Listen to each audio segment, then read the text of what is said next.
keluarga Katolik di daratan Afrika yang menolak dibaptis. Ia dilahirkan di kota Arusha, Tanzania. Ibunya bernama Domisia Kimaro, sedangkan ayahnya bernama Francis Fudin Kira.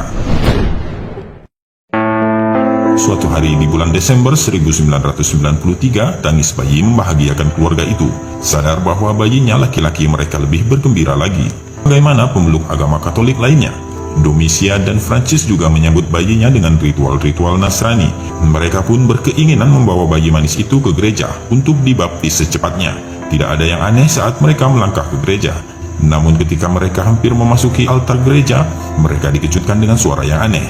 Ternyata suara itu adalah suara bayi mereka. Mama, asini baptis. Nani kau Allah wa jumbe wakil Muhammad. Ibu, tolong jangan baptis saya. Saya adalah orang yang beriman kepada Allah dan Rasulnya Muhammad. Mendengar itu, Domisia dan Francis gemetar.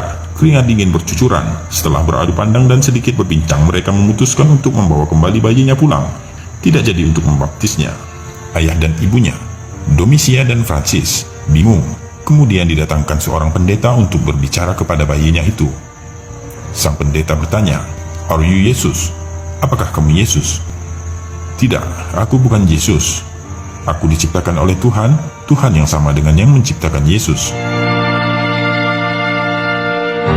Awal Maret 1994, ketika usianya melewati 2 bulan, bayi itu selalu menangis ketika hendak disusui ibunya. Domisia merasa bingung dan khawatir bayinya kurang gizi jika tidak mau minum ASI, tetapi diagnosa dokter menyatakan ia sehat. Usianya yang baru 4 bulan memulai mengeluarkan lafal-lafal aneh. Beberapa tetangga serta keluarga Domisia dan Francis terheran-heran melihat bayi itu berbicara.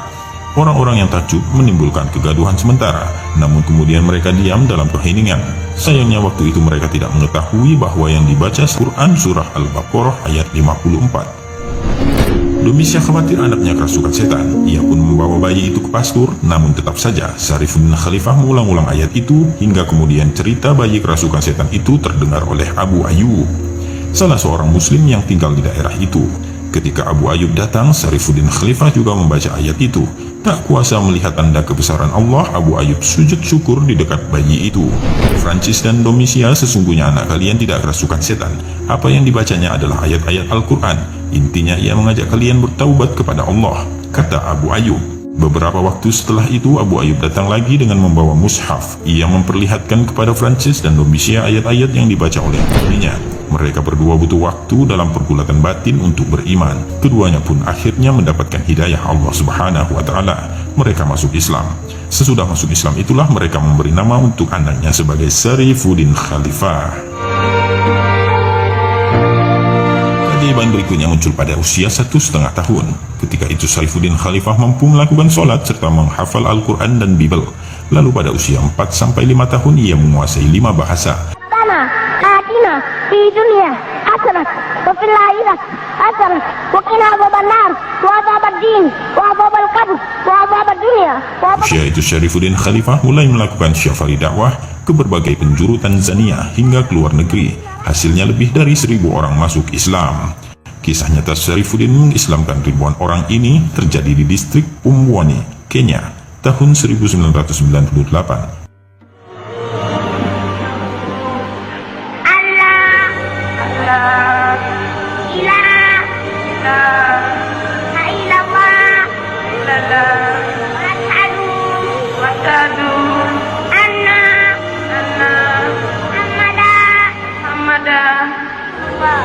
Ribuan orang telah berkumpul di lapangan untuk melihat bocah ajaib ini. Syarifuddin Khalifah, usianya baru 5 tahun, tetapi namanya telah menjadi buah bibir karena pada usia itu ia telah menguasai 5 bahasa. Oleh umat Islam Afrika, Syarifuddin dijuluki Miracle Kid of East Africa.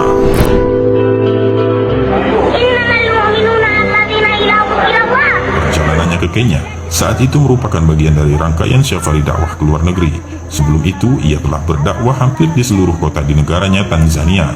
Masyarakat Kenya mengetahui keajaiban Syarifuddin dari mulut ke mulut. Beberapa waktu kemudian, sei kecil yang mereka nantikan akhirnya tiba. Ia datang dengan pengawalan ketat layaknya seorang presiden. Ribuan orang yang menanti Syarifuddin Khalifah rupanya bukan hanya orang Muslim. Tak sedikit orang-orang Kristen yang ikut hadir karena rasa penasaran mereka. Mungkin juga karena mereka mendengar bahwa bocah ajaib itu dilahirkan dari keluarga Katolik. tetapi hafal Al-Quran pada usia 1,5 tahun. Mereka ingin melihat Syarifuddin Khalifah secara langsung. Wajar jika anak sekecil itu memiliki wajah yang manis, tetapi bukan hanya manis, ada kewibawaan dan ketenangan yang membuat orang-orang Kenya takjub dengannya, mengalahkan kedewasaan orang-orang dewasa. Bahasa Arabnya yang sangat fasih diakui oleh para ulama yang hadir pada kesempatan itu. Hadirin benar-benar takjub, bukan hanya kagum dengan kemampuan berceramah, tetapi juga dengan isi ceramahnya yang membuka mata hati orang-orang Kristen yang hadir pada saat itu. Ada seberkas cahaya hidayah yang masuk dan menyelusup ke jantung nurani mereka. Selain pandai menggunakan ayat-ayat Al-Quran, sesekali Syarifuddin juga mengutip kitab suci agama lain, membuat pendengarnya terbawa untuk memeriksa kembali kebenaran teks ajaran dan keyakinannya selama ini. Begitu ceramah usai, orang-orang Kristen mengajak dialog bocah ajaib itu. Syarifuddin melayani mereka dengan baik. Mereka bertanya tentang Islam, Kristen, dan kitab-kitab terdahulu. Sang syekh kecil mampu memberikan jawaban yang memuaskan, dan itulah momen-momen hidayah. Ratusan pemeluk Kristiani yang telah berkumpul di sekitar Syarifuddin mengucapkan syahadat. Jika dijumlah melalui dakwah Syarifuddin Khalifah, ribuan orang telah masuk Islam. Ajaibnya itu terjadi ketika usia syekh kecil itu masih 5 tahun.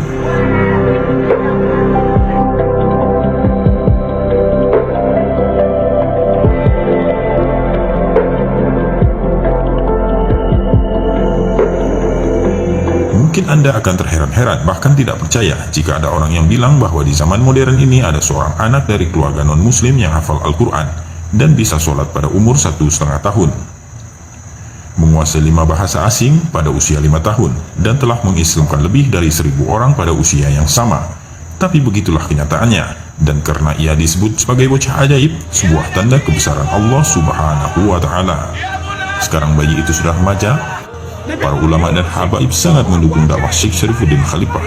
Bahkan ulama besar seperti Al-Habib Ali Al-Jufri pun rela meluangkan waktunya untuk bertemu anak ajaib yang kini telah remaja dan berjuang dalam Islam. Allahu Akbar.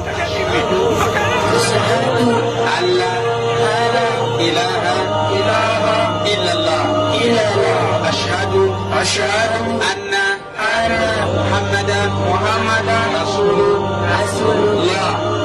Natamka kwa ulimi na tunakubali kwa roho yetu hakuna mola apasaye kuabudiwa kwa haki ila Mungu ni mmoja tu, na Mtume Muhammadi ni mtume wa Mungu, na Yesu si Mungu.